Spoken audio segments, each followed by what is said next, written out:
Alright, this is going to be a quick and easy, hopefully short video because I feel terrible after getting the COVID vaccine. Whew. Hi, I'm stuck in bed, and you're stuck in here with me. Welcome. Welcome all to my top 10 list of favorite TV shows. Counting down at number 10. We have My Little Pony. Friendship is Magic. I love My Little Pony. It's just an adorable and really fun show. I really love the characters. And it's just so bright and colorful and cheerful. I mean, my only problem with it is Starlight Glimmer.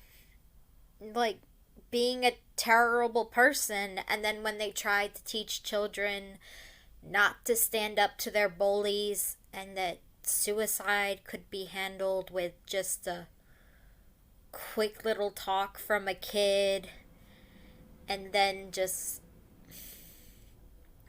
telling kids to accept abuse from parents, like, I don't know, besides those episodes, it's a great show. But like those episodes really bring it down because those are really toxic lessons to teach children. Next, after My Little Pony, is something radically different. It's The Circle on Netflix. I did not used to be a reality TV show trash person, but now I am, and I blame The Circle for my gateway drug to reality TV. It's just so suspenseful, and it's really interesting to see and watch, and like everyone's wheels turning as they have to strategize. How much should they reveal of themselves? How much should they keep hidden? Can they trust this person? Is this person who they say they are?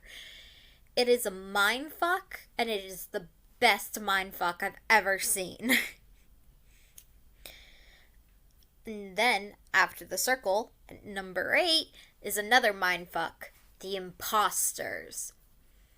This is a show from Bravo, so, not many people know about it, but I think they should. It's really short. It only got like a season or two. And it's about this con artist who goes around, she marries people, and then she takes them for all they're worth, and then she leaves. And it's about her victims banding together and learning how to be con artists too, so that they can take her down as well. And it is amazing. It is funny. The writing is so on point. And our three main heroes are just a bunch of hapless idiots. And that's my favorite writing trope. If you got idiots, you got me interested. Number 7 is Sense8. Oh my god. I love character studies. And this show is just one huge character study. And it's amazing. Especially Nomi Marks. Oh my god. Her relationship with Amanita is the most precious thing I ever saw. Get yourself a girlfriend who's willing to start a fire just to rescue you. They're the best. Literally. And then all the other characters are just really interesting. Except for the cop guy, because ACAB, that's really like my only problem with it though. And he's just boring. Yeah, he's just like really boring. All the other characters are really, really interesting. I just wish like our main lead wasn't a cop and wasn't so boring compared to the other ones. What are you gonna do? You're never gonna get another show. Well, I hope we get more shows, but at the moment, I don't know of any other show that has such great representation, specifically for polyamorous relationships and for trans people.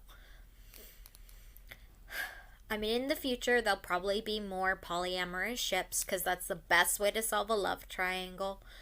But for now, this is what we got, and it's amazing. And I'm not upset at what we got. I love it. Just get rid of the cop. Okay. Number 6 is Golden Time. Now, this is an anime about a boy who has amnesia and can't remember his past life, and a girl who has, well, it's never really said what she has. She has some sort of mental health problems. I think her symptoms align pretty well with BPD. That's borderline personality disorder. And their relationship and how they navigate, like, going to college. It's an anime, and it's one of the only animes I really know of that doesn't, like, sexualize its female characters for nothing. It's just a really good character study and comedy, and it made me cry like a little baby. Oh my god, the moment when they're just out in the rain at the beach. Oh, so cute.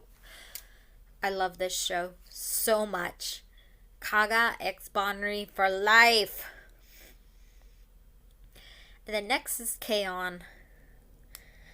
This is another anime that's really great. It's about friends starting a light music club, which I think is kind of like, well, I'm not sure what the equivalent would be for light music. Maybe like elevator music? I don't know. It's just like light and fluffy. Fuwa time sort of thing. That's a line from one of the shows. Yes, I am a huge anime fan. But again, it's hard to find anime that doesn't over-sexualize its female characters. And, K-On! Only has, like, one scene where one of the girls trips and her panties are exposed, but the audience being us outside of the TV show, never really get to see it.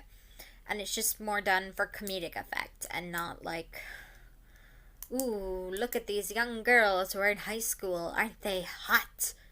Like, none of that. None of that, please. And it's really just a great slice of life show. And you just watch these girls fool around, play music, and eat and have tea with the most delicious looking cakes I've ever seen in an anime. Oh. And this is like the first anime I saw that got me to cry. Which you wouldn't think that it could do that because there's not that much that goes on. It's literally just these girls hanging out. But when they come time for graduation and you realize, oh my god, this show is ending. This is their last time all being together. It really makes you cry. Because you just fall in love with seeing these characters.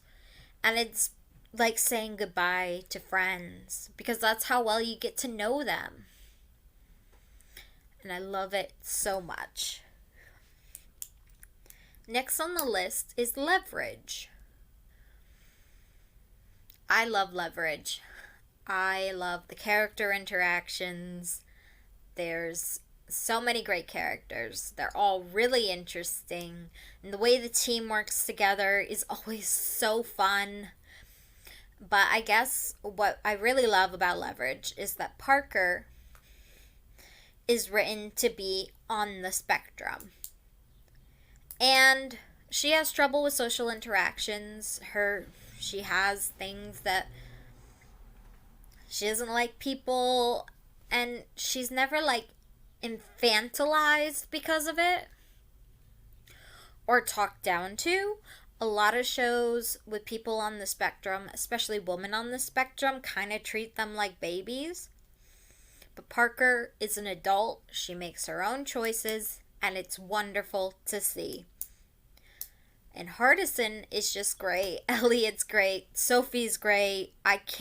Oh my god, they're all amazing. I even like Nate, but I'm kind of not liking Nate anymore, especially after Timothy Hudson got Me Too'd. It makes the scenes where Nate gets beat up far more enjoyable instead of nerve-wracking. And that happens a lot. Hooray! Alright, next we have Librarians, which is very similar to Leverage, except that it's dealing with fantasy and magic and science and stuff. It was by the same people who did Leverage, though, so the show has that same sort of feel. And the reason why it beats Leverage is because there's no Timothy Hudson. And it's just a lot of fun, and I'm a huge mythology nerd, and they pull from a lot of mythology for their different episodes, especially when they're going Greek mythology. It's incredible. Also, just watching it, you feel like you learn a lot. Because the way Flynn Carson's mind works, it's very similar to a Sherlock Holmes. So you get to see him figure out how to solve puzzles. And that's really what the show is. It's people who've learned a lot about art, history, science, math, thieving. And just see them try and figure out these puzzles and save the world from doom. Sometimes twice before Tuesday. Next is Stargate. Stargate is the first show, I would say, that, I ever got into a fandom for. It's incredible. I mean, you could say that about all the shows on this list. But it was the first show that, ever drew me in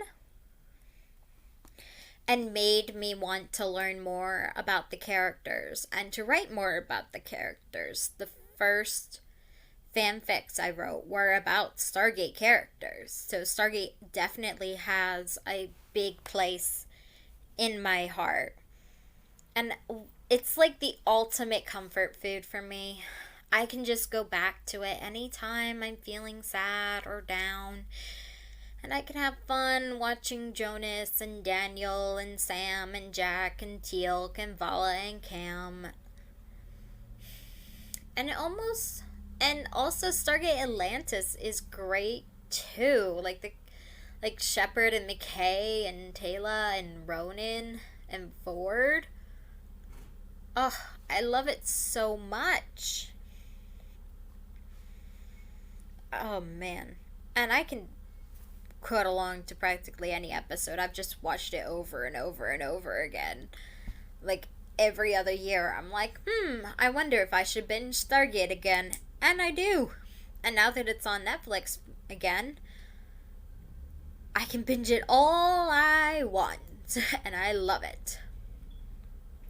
If you're looking for a really fun sci-fi action romp sort of thing, Stargate is the way to go. And my number one favorite is Crazy Ex-Girlfriend. I love musicals, and this is a musical TV show. I love character studies, and this is all about characters going to therapy and improving their lives. And it's a comedy. Where can you go wrong? You can't go wrong. It's incredible. There I go, saying incredible again. But it really is. And if you don't believe me, just look up Crazy Ex-Girlfriend songs, and you'll see a playlist of all the songs, and then you can watch it, and then you'll get into it. I'm pretty sure. I mean, I don't see how anyone can say no after they, listen to Daryl's Bye anthem. And I just love that they show all the characters improving their lives. Like, a lot of problem with sitcoms is that they kind of stop at the status quo and they never really move on. But the main draw of Crazy Ex-Girlfriend is you're watching someone who has been who has BPD work on making her life healthier. And all the characters do that. Like, Valencia grows and realizes that she doesn't just have to be a hot girl, that she can reclaim her femininity and still be powerful and not rely on men. Paula goes and realizes that she can be more than just a housewife, and she like attends law school and gets a degree. And then Heather finds a job that she loves, and Josh is like, wow, I have some issues I need to work on. I should go to therapy. And Nathaniel learns to be a better person, and Greg gets works